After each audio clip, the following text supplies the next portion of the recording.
Hey, this is Robert Monroe, and I'm coming at you with another theme explanation.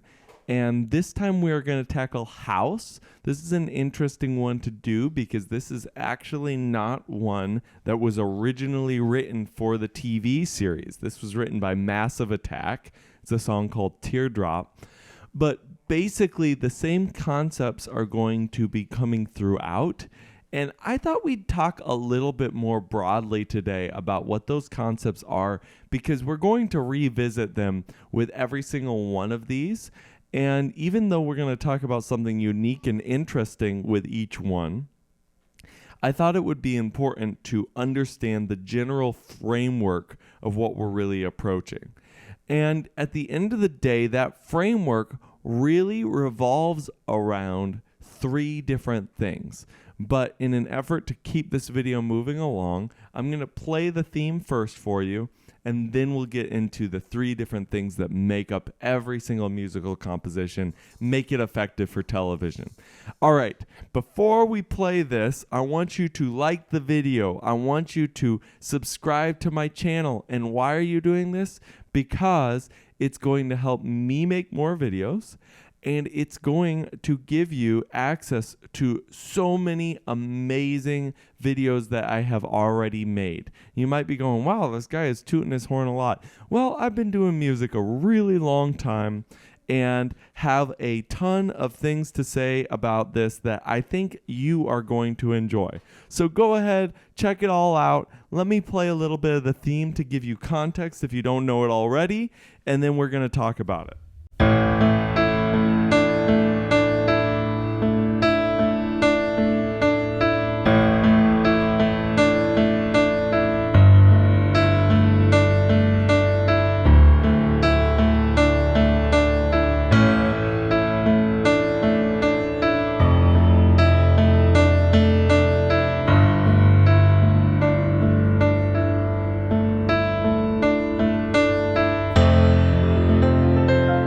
There it is. That is the theme. Now, let's talk through these three things that really make up every single musical composition and really make something sound the way that it is. Let's start with the most obvious, which is melody. Now, when we typically think about melody, I think the easiest explanation for this is, what do you want to sing? When you are listening to this, are you singing da da da da da da dum, or are you singing da da bum bum da da da? And in this case, it's a little ambiguous. This does not have that strong of a melody. But that's kind of the point. When something is moving a large distance intervallically, meaning a large distance on the piano, that really makes it less likely we're going to interpret it as a melody, because larger intervals are harder to sing. Da dee dee, da da da. That right away. You do it once, da da ya da da dum. Totally fine. Do it both, da dee dee. Hard to do. Another thing, really extreme ranges as well make it hard for us to think of it as a melody. Da da bum. Not necessarily so, but makes it harder. Again, this is music, this is art. Everything I say, there is a contradiction, there is a paradox, some counter argument for what I am talking about. Okay, so we've got melody. Melody is hugely important. Some might say the most important part of music that makes that piece of music that piece of music. But then we also have harmony. What is harmony? Well, again, the simplest way that I could put it is it's the color that you associate with that music, or the mood. Now, where does that color come from?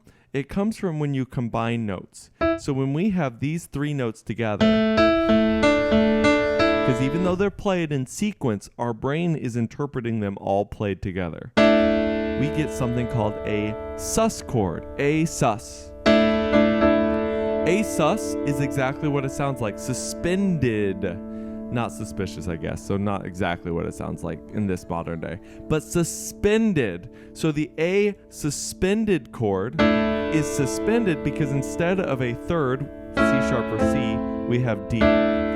This gives us some idea of what we're dealing with harmonically, but we really need more information than that. And our left hand gives us it because we have A, then we have G, and then we have D. The D is the most revealing because what the D tells us is we're not necessarily dealing with minor.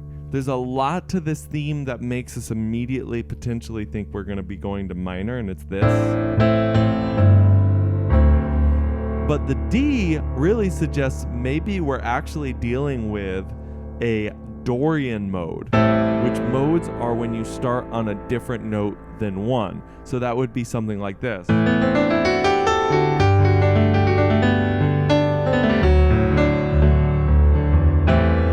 A band that used that all the time is Pink Floyd. Pink Floyd loved this chord progression all the time. Anyway, so that's the harmony there with a little trick as we continue on, because again, we're not thinking quite minor. We're thinking actually potentially more major, especially when we do this.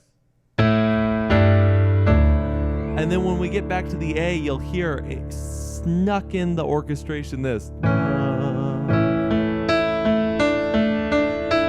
But then we immediately dispel that by going to F, which F does not belong in A major at all. F is F sharp in A major, so instead we have F, which is F natural, which is in A minor. Again, really hitting home this idea that things are not quite what we expect them to be. People lie. I wonder where I've heard that before. So that concept really makes us give this suspended suspicion. I know, it kind of does go hand in hand. And that really gives us the air of the show. So brilliant choice to pick this for that reason. The third really big element in music, we have melody, we have harmony, and then we also have rhythm. We could go about this many different ways. I'm sure there's somebody that's going to debate me about what the three parts of music are. But for simplicity's sake, we're going to stick with melody, harmony, rhythm. Now, let's talk about rhythm. In this, it is a very straight, repeated rhythm. What do I mean by that? Da da da da da da da da da da da da da da. It basically forms a repeated pattern, which we call ostinatos in music. And this repeated pattern gives us a sense of stability. And also, I think that combined with the slightly more syncopated of the percussion gives us that feeling of a heartbeat, those two put together. But it's a mechanical heart. It's not the type of heartbeat we'd expect from a human going up and down and up and down. Again, we get some information about the show from the music itself, which is my favorite thing about all these themes. So to kind of sum it up, we have a melody or lack of melody because of the way it's set up. We have harmony that is ambiguous, meaning not quite sure whether it's major or minor, but it kind of leans more into the minor as we go forward because of this F chord. And then we have a very repeated rhythm, a steady rhythm that sounds like a mechanical heartbeat. All right, if I was going to write my own Massive Attack type song, how would I do it? Well, the first thing I'd do is I'd get some repeated figure. Maybe. Let's try something else.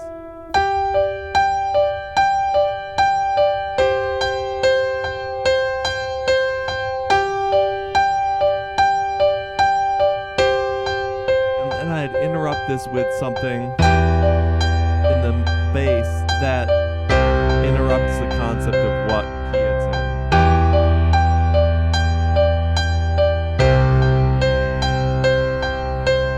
And I'd probably probably would have the bass line not repeat itself like I just did. So something more like this.